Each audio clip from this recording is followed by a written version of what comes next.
Okay, on the topic of the day, the hot topic, or the cold topic, if you will, the winter weather that we are expecting. You all know this. We have some very seriously cold weather rolling in over the next few days with temperatures near or below zero and near the negative 10-degree mark for a wind chill. We have a high likelihood of snow, and so the city is kicking into gear to make sure that we are prepared and ready for this winter weather event to keep our residents safe and to keep our roads clear. We know that with those temperatures going below zero, going below 10 degrees below zero, we are expecting to activate the level 4 of code blue starting tomorrow. Today we're in a code blue level 3, which means we do have shelter space available tonight. The level 4 tomorrow will activate even more shelter space in some of those daytime warming centers. So typically we have shelter space available, but with the level 4, we're anticipating having an additional 600 beds online, bringing the total available shelter space to about 1,000 citywide. We're also going to be fully activating our transportation to shelter, and we have fully activated our winter weather unified command led by SEMA. We just came out of a pretty lengthy call there here this morning, and we're going to be continuing to monitor that and continue to activate the winter weather command calls on a daily basis as we go through this winter weather event. This means that we have close coordination through all of the departments that touch winter weather throughout the event. The National Weather Service, of course, is part of that effort. They have issued a cold weather advisory and a winter storm watch for the weekend, so we do expect this to be very serious, and I encourage everyone who needs a warm place to take advantage of the shelters, to call 211. You'll get the best information, and again, those transportation as needed through our great partners. We know that this kind of weather poses a particular risk to seniors and young children and people with disabilities. Our Department of Health is encouraging residents to limit time outdoors, to dress warmly in layers, and to bring your pets inside to check on neighbors and loved ones and to reach out where needed. So I have a few folks here with me, of course, because of the anticipated snow. Our street department has begun pre-treating our snow routes and deploying. They're on call and ready to deploy salt trucks and snow plows once that precipitation hits our area this weekend. We have 450 miles of snow routes. It's a big effort, but I've seen our crews and I know they're ready to work extremely hard. Director Jackson has a great plan, and I've also invited our Department of Human Services here, Director Adam Pearson, to talk some more about the details of how we're addressing and preparing to serve some of our most vulnerable. I'd like to now turn it over to Dr. Pearson to talk about some of the ways in which we're serving our population's most vulnerable, and then we'll hear from Director Jackson. Sure, thank you, Mayor. Good morning, everyone. Great to see you. So as the Mayor indicated, we are activating Code Blue Level 4 tomorrow starting in the daytime. Tonight is going to be Level 3. Just as a reminder for the community, once we activate Level 3, that does turn on our transportation supports that we operate in close collaboration with the Bi-State Development Corporation. Can't thank them enough for their work with us this winter with the Code Blue operations. They deploy shuttles and drivers in collaboration with our city teams to pick up people at various rally points in the community. So that is being activated again tonight. It's going to activate again all throughout the weekend, at least through Monday. It's looking like we're going to have very, very cold temperatures through the weekend, and so we're going to stay activated at a level 4 starting tomorrow. And just to piggyback on what the mayor was talking about, when we say additional warming centers, what we mean is that the shelters that typically would release people in the morning would stay open during the daytime at a level 4 because it is so cold. So we do have some options for folks to get inside, and we encourage everybody to call 211, meet at the rally points that are available for Code Blue starting at 5 p.m. We can get you transportation to shelter. We have the free transportation through Metro. So we are going to be activating that. I did want to just express my gratefulness to the Department of Health, the Department of Public Safety. Again, by state, we have a number of sheltering partners in the community that have been doing some great work. Peter and Paul Community Services, Gateway 180, Eagles Nest, the Urban League has graciously offered us Rally Point access space. And so we have some phenomenal partnerships that we are working with to bring some of these beds online. Anybody who is interested in seeking shelter should seek shelter. If you have not sought shelter before, please feel free to come inside. We have meals, we have staff that can help you out. If there's anybody with families or disabilities or special access needs, feel free to call 211 for information on how to get into shelter. It's too cold outside this weekend to take any chances, and so we do have options available, calling on everybody to come inside if they can. Okay, thank you, Dr. Pearson. Director Jackson, if you want to talk about the roads. Sure. I'm sure that's why everybody's here. Good morning, everybody. As the mayor shared with you, we are prepared for this weekend's event, should it take place. We believe that it is going to take place. Right now, we have 48 plow units that are ready to go once the storm begins. We have, and they're equipped with plows and salters. We also have support from forestry and parks. We have 9 units from parks and 4 from forestry. And we will be meeting with our contractors, emergency contractors here this afternoon. The plan is, once the storm begins, we will go out and we will start treating, as the mayor shared with you. We have already pre-treated we've put over 13,000 gallons of pre-treatment down on our primaries and our secondaries. We're doing our hill routes today. As the mayor also shared, probably previously, she didn't say anything about it today, but our residential streets are going to be a major consideration for us this year and this season, particularly given what it is likely that we're going to experience this particular weekend. So after we get everything open on the primaries, secondaries, and hill routes, as has been briefly explained in the press release here, we will turn to and start working on those residential streets. One of the things that we're asking residents to understand and to be patient with us about is when we do go into the residential routes, we're going to have to first open them up from the windrows that have been created from the main thoroughfares that we will be treating. Once we do that, we have a QA/QC team that will be going into the residential areas and will be monitoring those areas to help us identify where help is needed. And on the outside chance we have a situation where an ICE event is developing, we will throw all resources towards that ICE event to ensure that we don't find ourselves in a situation that we can't break up out of. Right now, we have 13,000 tons of salt available to us. We will use it all if we have to. So with that, if there are any questions, I'll take any questions. How many? Oh, I'm sorry, Madam Mayor. Yeah, I just want to reiterate Director Jackson's caution, so as far as for community members, for everybody in the community, for residents, this is a pilot, and going into the residential. This is a new effort. We do not have. I want to make sure that residents are aware that we do not anticipate being able to get to everyone's street right away.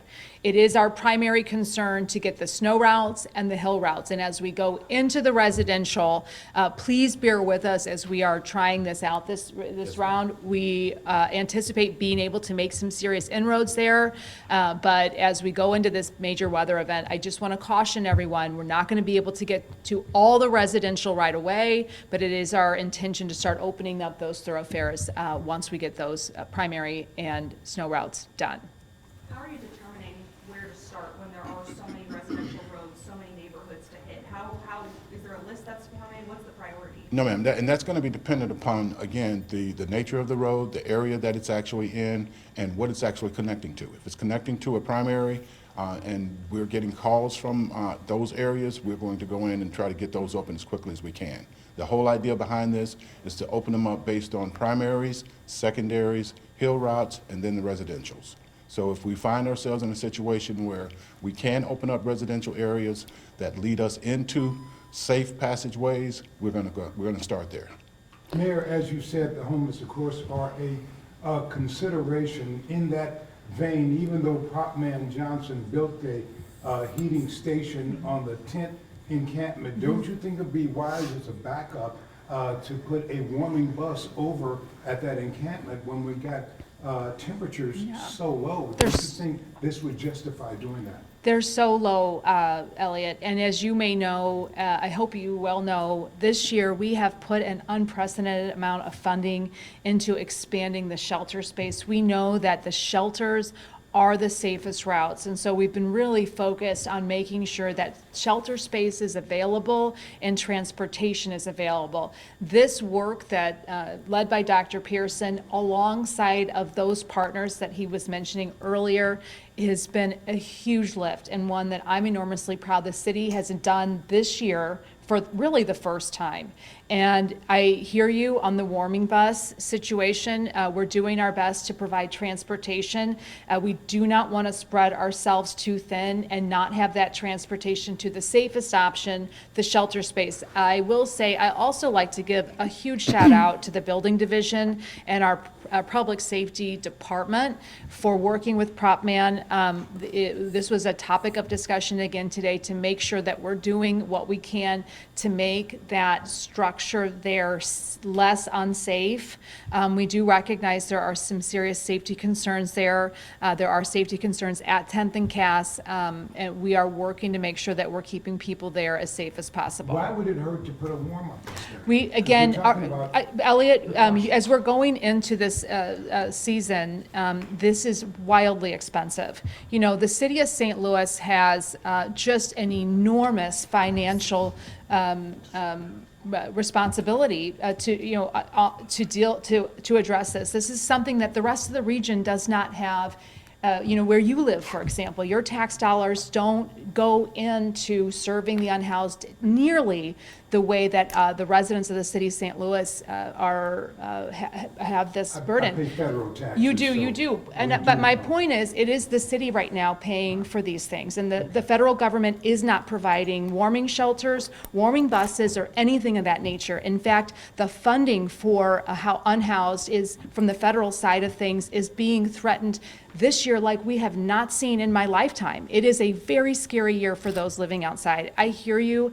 My point is that we have got to be thinking about the unhoused regionally, because the residents of St. Louis cannot, for the ongoing future, continue to be the entity that shoulders the vast majority of this wildly expensive. We know how many millions of dollars we're putting into it this year, and I feel very strongly that supporting the safest options for folks, the shelter space, is the most is the safest And you say option St. for Louis folks. County, St. Charles County, they should be giving more to the Per city. capita, I'm saying what we should be doing is thinking about this issue regionally. Whether that is housed continue in exclusively or primarily, I should say, not exclusively, but primarily in the city of St. Louis, is something we should be discussing as a broader regional community. I want to give other folks, and I will come back if you have additional questions, Elliot. Director Jackson, you talked about the number of plows, can you talk about the staffing levels, the on-call shifts, how long people will be working through the weekend? Yes, ma'am. We have a total of 90 personnel that will be working 24-hour shifts. They will be working, not 24 hours, they will be working 12-hour shifts with those 90 personnel. So we'll be sharing the load between those two shifts, shifts A and shift B. And then we also have the emergency contractors that I'm going to be meeting with this afternoon to identify what equipment we have available from them, as well as their personnel. How much pre-treatment did you say you already put down? 13,000 gallons. And at what point do we get to the temperature where it's no longer effective? Well, typically that's about between 0 and -10. But what we do also is we second coat our salt with magnesium chloride, and that gives us a little extra added boost. Magnesium goes down to -10, but it really loses its effectiveness between 0 and -10. Mayor Spencer, Dogtown, St. Louis Hills, and Soulard were a big problem last year with the ice. So what is the plan this year? Yeah, so Director Jackson, do you want to talk about some of those challenged areas? With hills and that sort of thing? The Hills, Dogtown, Soulard. residential streets, Sure. ice everywhere. It may help to also talk about quality assurance, quality controls, partnership with the neighborhood improvement specialists. Yes, sir. Because I think that's really, not everyone understands how you're using them. Roger that, sir. And that's where we're going with that. This year, we implemented a different team or a new team. It's called Quality Assurance Quality Control Team. And that team, it's really, it comes out of the neighborhood improvement section. They don't really know snow. So all they know is driving conditions. And we're putting them out there. We're going to have 16 people out there that are actually going to be reporting in to us and telling us what the conditions look like to help us identify the areas that we really need to hit based on the driver's or the motorist's perspective. You said 16 people? 16. And that's outside of the 90 staff members. Yes, ma'am, outside of the 90 staff members. Can you elaborate on that pilot program, providing salt to neighborhood groups and things like that, and how that's been going so far? We have not, Making announcements on that? yes, ma'am. The last snow event, we were utilizing, we were partnering with the Urban League, and we had a 5-gallon bucket program. We recognized there were some bottlenecks there, and so we'll have some more, we were kind of pivoting that to have more drop sites that our residents can go and pick up and utilize their own buckets. That's a work in progress, and we're working through the kinks on that here before the snowstorm. Is that available for this? It will, snowstorm? it should be available this snowstorm, and we don't have all the kinks worked out. We should by tomorrow, okay?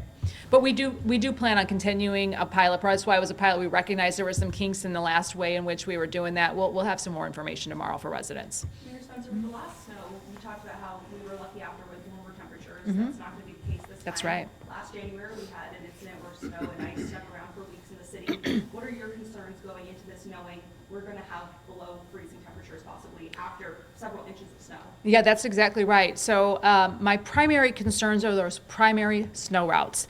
And as the director talked about, our first concern is making sure that people can basically get around what is the reliable primary snow routes, then the secondary and the hill routes. And so we want to make sure that, those primaries are done first and done well. And that's where we have the quality assurance team out there to make sure that any of those trouble spots, primarily, particularly bridges and things of that nature that aren't connected to the earth, become trouble spots in that area, in that way.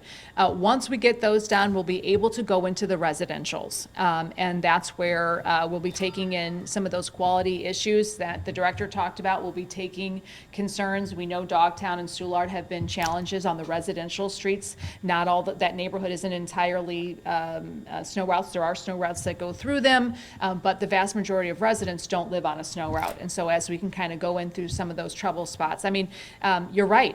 This is going to be a big one. And with the cold temperatures continuing after the initial potential precipitation, this has the recipe to be a fairly long event.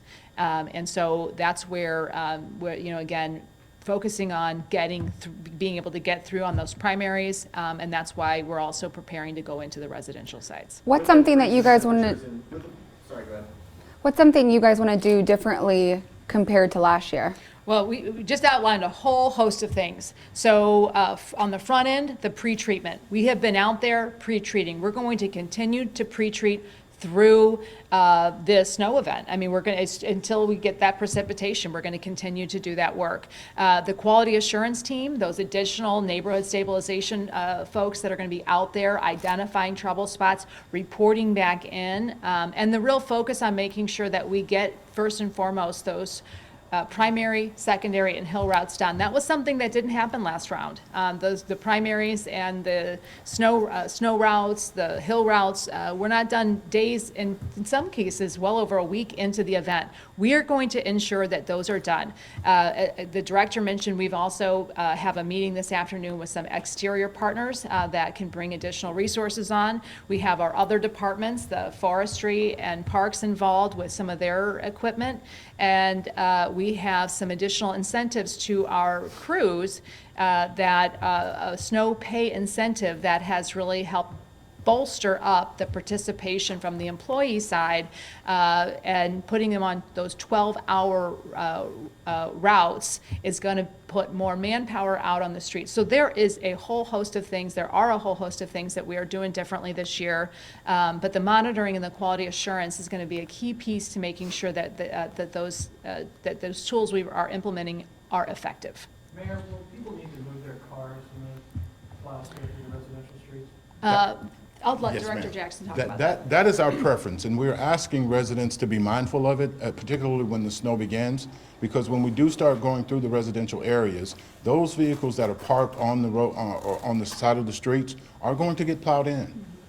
So we're asking them to be mindful of it. If they have driveways, pull their vehicles into the driveways to give us access to those smaller routes. The residential streets are smaller than are the primary and the secondaries. So when we start going through there are going to be windrows that are going to be created. We're going to do everything in our power to push the snow away from the side of the road and down into the center so that we can create piles and push that snow off of the intersection into an area where it won't impede traffic. But that will not deter the fact that windrows are going to occur. So Are you as a asking city people- resident that lives though on a residential street, where should I go? I don't have a driveway. So- If that's the advice, where This should I is, park this my is, car? this is the first time we're going to be, so this is a learning opportunity for all of us. You know, we recognize that there are not places outside of your street for most residents to park. And so as we go through this and start to enter those residential, we're going to be working through kinks this year. We recognize that. Again, this is the first time we're really looking into those residential streets. So bear with us through this. We do what we are promising residents, and we stand very confidently on this. We will be addressing the primary, the secondary, and the hill routes. As we pilot into these residential, again, bear with us this year, but this is something we would like to be able to expand into as we move through this. There Mayor, was on talk the- last year about having residents park on a certain side of the street to avoid exactly that, plowing cars in, especially. This is going to be a learning curve for not only the street department, but our residents, and as we go through this, I mean, our ambition as we get through this winter will be to come out with a better way in which to operationalize how we do that with our residents. However, as we are right here in the winter, we're not trying to educate residents on how to try to do this event. So, you know, as I said, bear with us through this. I do have full confidence. This year, our main objective was to operationalize and successfully deploy that initiative, the primary, secondary, and hill routes, and to get that done well and to start that work into the residential. We're not going to get it perfect this year, but we are going to get those other pieces perfect. We're going to have the primaries, the secondaries, and the hill routes. And we're going to start the process of understanding of what it will take for our city to be able to get into the residential reliably through winter events. Mayor, Okay? a lot That's of this is a big lift for 1 year, okay? To really get those primary, secondaries, and hills done well, this is a big lift. And I'm very proud of this work, and I have confidence in our street department. We're going to be able to do that. Mayor, a lot of people who are going to be suffering most, of course, are tornado victims who are out of their homes. You have said yourself and members of the Tornado Recovery Agency have said they're not satisfied with the pace of things. They're not satisfied with the efforts so far. Do you think it's time to fire some of the people? No, let me say running this. Let me finish my Okay. question. You think it's time to fire some of the people running the Tornado Recovery Agency and replace them with people who are more capable for the benefit of the tornado victims? Let me say this. Our tornado recovery team is doing excellent and incredible work, and I stand behind them entirely. We recognize and share the frustration with residents at the pace. We know that this has been hard, and it is hard. And for everyone involved in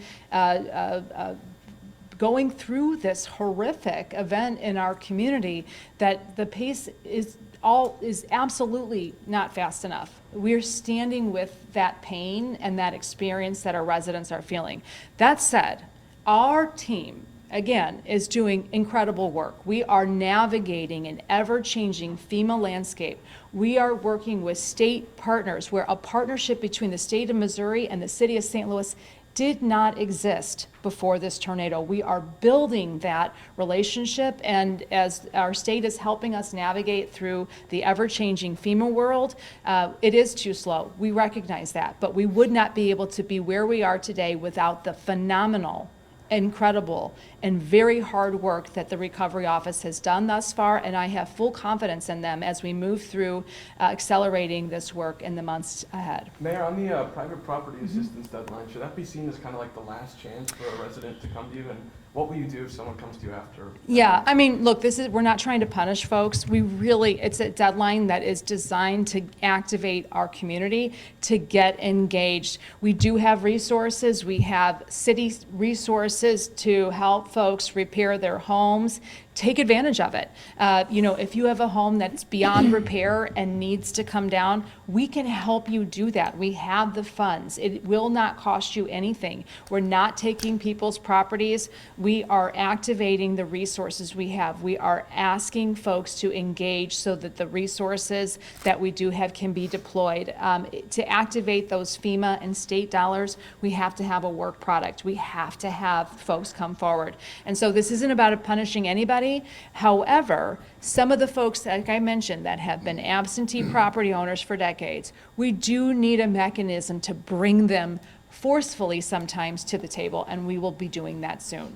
Mary, you talked about external resources that y'all are bringing in for the snow plows for the event this weekend. Does the city have a backup snow plow company? Is that something y'all are considering? So what we're able to communicate to the public right now is that we are meeting with some of those external potential partners here this afternoon. We don't have anything to share right now on what that would look like, but we want to assure the public we are exploring every option possible to have as big a fleet as possible to be able to serve our community. What? Director Jackson, I know you don't have a crystal ball, but for a lot of St. Louisans that are going to be fearful of what happened last year where it turned into ice on streets for weeks, if we get to that point, is there anything that can be done once there is ice on streets, or are residents and you guys just kind of SOL? Well, and that's what we're doing now. That's what the preventative measures are for. That's what the extra coating, the magnesium chloride is for on the salt. The whole idea here, now we're getting into chemistry. The whole idea here is to overpower the ice, the water that's going to turn into ice, to overpower it with chemicals. Once the solar radiation begins to hit that, it will do its work, and then it will melt it. The challenge that we're going to have is Mother Nature, the temperature. So once we get at 10 and above, that's when it's going to start melting, and that's when we're going to start asking for the public's patience to allow nature to take her course.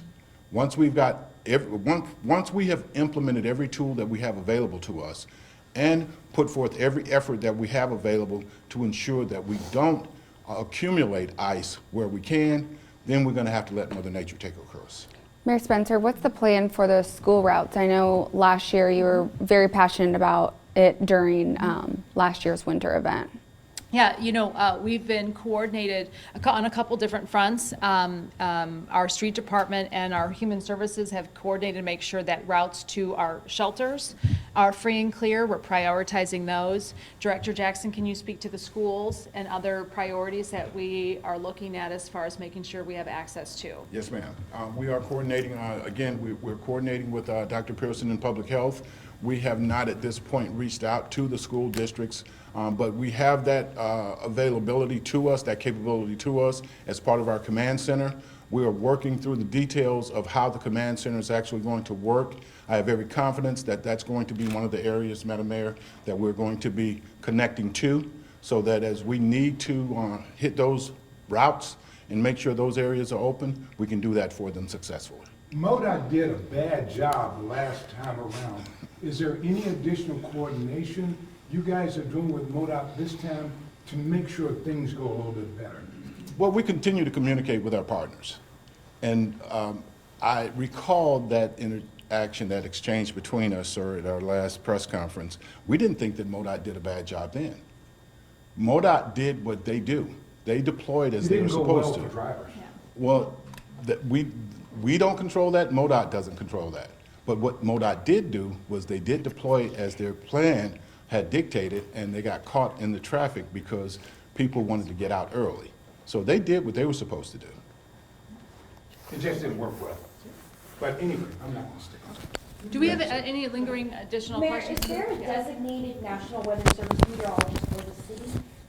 Yes, and we have a team, and they meet with us through weather events on a daily basis. We're briefed, and they are creating customized reports just for the city of St. Louis. Director Jackson? Yes, ma'am. Do you have an estimated timeline for finishing those primary, secondary, and hill routes?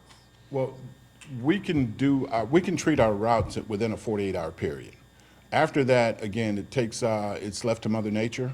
Our target, and I don't know that this has been publicly stated before, but our target after a storm ends, we try to have everything open within 48 to 72 hours. We use every resource available to us to make that happen within 48 to 72 hours. Mental health and drug addiction are two of the biggest things fighting the unhoused. Can we talk about what the city is doing to fight that?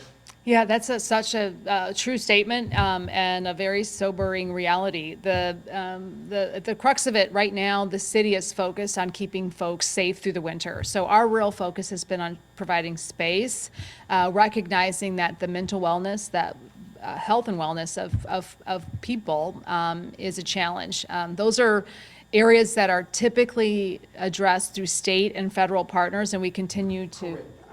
Yeah. I don't know if you would like to maybe comment, like I said, the mental health and the drug problem. Well, here's what, and I'll let Dr. Pearson speak as well. But typically, I mean, these are areas where state and federal agencies are falling short of meeting the need, absolutely. Cities aren't equipped necessarily to really provide that level of resource, but our shelters are connecting folks to the resources where we have them. And that is what we're focused on doing. I really say thanks to you guys actually going out to get to the people, because these are people without cell phones. These are people that don't have access to the internet. They need help. Sure, yeah, I am a recovering academic, and so what I will say is I'm just going to throw out some statistics here. The American Psychological Association says as of a few years ago that around 1/5 of all adults in the United States struggle with some sort of diagnosable mental illness, right? And so this is an issue that is population-wide. We are obviously paying very close attention to the unhoused population and how they seek services, because there are some inequities with the services that they have access to and the services that many of us who are housed have access to. And so this is not an uncommon problem.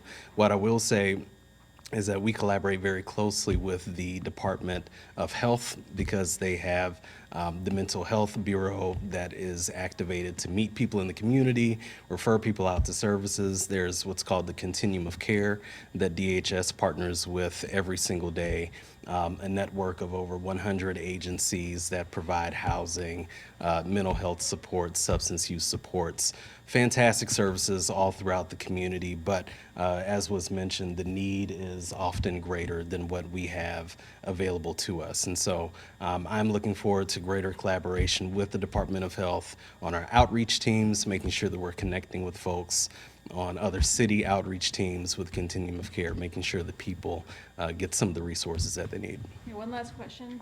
I've got a friendly question.